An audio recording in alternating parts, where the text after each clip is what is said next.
Tola is where the dance live. One thing the dance win. So when the critics talk, ain't one thing the dance did, the dance give. Thank you, Heavenly Father, for letting me dance in. From the ghetto to the black, shagga dog and back, Dutch master rap, that's a fact. Frankie fat bag, squalor in the back of the pack, Dutch master roll exact. Who this boy be? Oh, it's paper, then next thing, H2 is the blessing. Colonel for session. So we can learn a lesson from another dimension. You hate till the sky, you hate till you fly, take your head out them clothes, sky you hate till you... I've been patiently waiting to blow, ladies and gentlemen. This is TVNC17 Radio. Your host with the most, internationally known debonair extraordinaire, soon to be world famous, your local superhero, the rated R superstar. Not to be confused with Canadian Batty Boy Aubrey, Sir Franchise Drake. Somehow, somewhere, I think I messed that up in some kind of form or fashion, but anyways. Number 2. It's your boy, man, Slick Black, man, never been whack. Slick Flair, Slick Rude Awakening. It is what it is, 2014. Let's get it popping. All that good shit missing, again, as usual, James Dunn. Last time I checked him, he was on some sort of run somewhere. He said he'll make it, but more than likely, that's probably a no. But as I started off the show, beginning talking about YouTube giving us all sorts of third-party content strikes and copyright infringement strikes and all sort of other strikes. The reason I bring that up is because, I finally got all the fucking back-end stuff worked out. After a year of waiting, I'm finally approved to be streaming live, even though we're not streaming live, but we do have the ability to. And as soon as we get this shit walked out for season 6... When I see, I'll believe it. Wait, I keep thinking season 6. No, we're on season 4. When I get to season 5, we'll be streaming live. That's when we'll be, back in the studio, all that good stuff, all that good shit.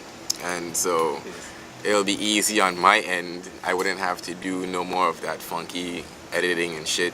But, sure, some of the graphics will be gone, like the graphic I'm going to put right here. Because recent sponsor, Blue Cigarettes, sponsored by none other than myself. For those of you guys that aren't smokers and want to be smokers, I don't know why anybody would want to be a smoker. But yeah, the number one complaint I get about my nasty, dirty habit is the smell. Yeah, I hate cigarette smell, man. Gets on your clothes, it gets on everything, it gets on your couch. Listen, cigarette smoke, right, to make anybody smell like wet hanky. I don't care if you're Indian, African, once you to smoke cigarette, you smell like wet hanky. What the fuck does the wet hanky smell like? Hey, you never been wrong a white paws? It nearly smells similar to a wet dog. But I think that smell you get from a Caucasian person is because usually they are hanging around a wet dog. Yeah, whatever. But anyways, so yeah, one of the number one complaints I get is the smell. And truth be told, the reason I started smoking in the first place is to get so many motherfuckers from around me. But now that I'm getting he was smoking because it was cool back then when he was up in the NY. I was never smoking in NY. You can ask anybody. I was up in NY for over a decade and I wasn't even smoking. But anyways, started smoking to get people from around me. But now that I have a social life and I'm getting these weird complaints, well, not really about the clothes, but the weirdest complaint I got recently is, yo, I can smell that shit through your nostrils. Yeah. She's trying to kiss me and she's like, I like kissing you, but that cigarette smoke that's coming through your nostrils. I'm like, through my nostrils? Maybe. So apparently it seems like cigarette smoke lingers on you for at least 2 days or so. If you don't, man, that's because you don't groom yourself and clean up yourself properly, aka bathe properly. Shit, that shouldn't be an issue in these times, but they don't want to call you a metrosexual. Hetero, I'll slap the shit out of you sexual. The point of the matter is, if you got nostril hairs, whether you're a bun cigarette, cigar, well, you shouldn't be inhaling a cigar or marijuana. When you have nose hair, you got to properly take the soapy washcloth, clean out your nostrils once you're keeping hair. Some people trim their nose hair to keep it low. You shouldn't do that because your nose hair is there for a specific purpose. I don't think I got much nose hair though. Okay, some people have more than others. but that's what it is. So if somebody wrong you, like if some people who could take it would actually take a little Purell and the tip of their finger and wipe out the rim of their nose. So when you breathe out, when you're in somebody's face and you breathe out, all the smell of the Purell scent hitting them, and they'll be like, alright, they're alright with the alcohol scent. But otherwise than that, if you don't clean your nose hair, shit gonna be coming out smelling like whatever the fuck you was smoking. Well, anyways, I think you just put me on to like a new venture. I'm thinking about a nostril inhaler that's actually like a perfume for your nose. Think you'll be a big seller? Probably never be able to work just by how it is. Like your nose too sensitive to have something to put a direct scent of something strong of any type of perfume, any type of fragrance. Your nose wouldn't be able to take it. Well, I guess that's a bad idea. Yeah, it can cause allergies and stuff like that. But anyway, man, we getting off topic and shit. The topics haven't even started yet. Yeah, he always want to talk about his personal shit, like America, like we always want to hear that fuck. Like we don't always want to hear that fuck. We want to hear what's going on in Tola.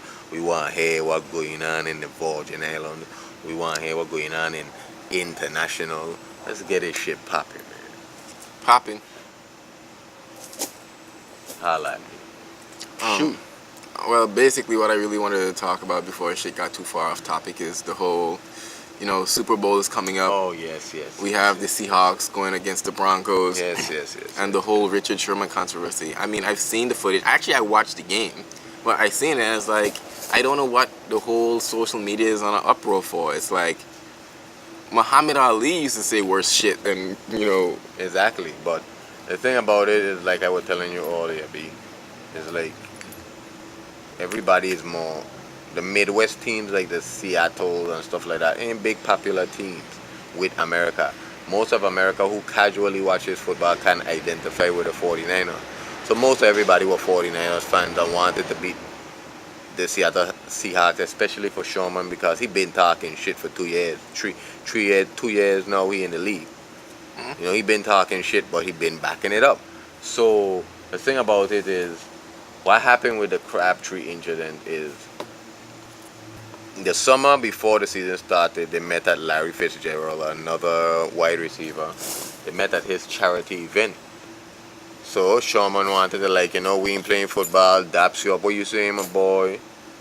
Nigga Crabtree was like, fuck out of here, man. He was like, fuck out of here. So man was like, word? What going on with that fight? And I was like, man, I'd beat your ass, B.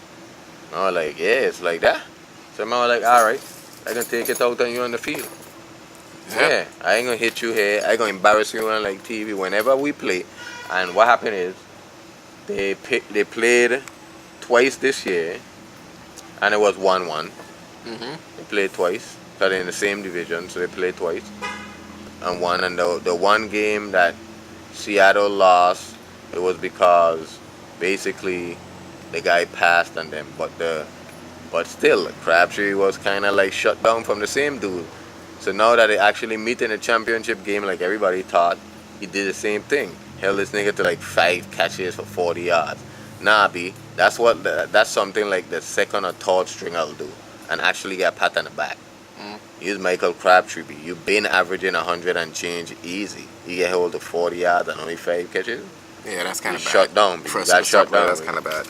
And then the last play, what he did is they tested him on the last play, and that's why he was like, yo, you ridiculous, man. To him, Calvin Johnson and them man is receivers, but to him, Crabtree is a mediocre receiver. The man would have been honest, this man is a sorry mediocre receiver. Because and I gonna wait for the game winner to actually test me with this dude. So what he did is it was a perfect play actually. It was it's something you couldn't even, it's you'll script that shit. They're gonna be replaying that basically for years. The ball was coming in, and if he was any shorter, if he wasn't 6'3", it was a touchdown. So it wasn't even on the quarterback. The quarterback actually did his threw a good pass. It wasn't a bullshit pass. This nigga just made a hell of a play. Dude jumped, and the dude he turned at the same time he jumped, and what he did is he knocked the ball away. But I thought he intercepted it. No, the ball, listen. the ball was going out, like he would have catch it. So what he did is, while they were falling out of bounds, he tapped it back in bounds because his partner was right there, and it just land right in his partner hand. Interception, game done. Game done. It couldn't script it any better than that.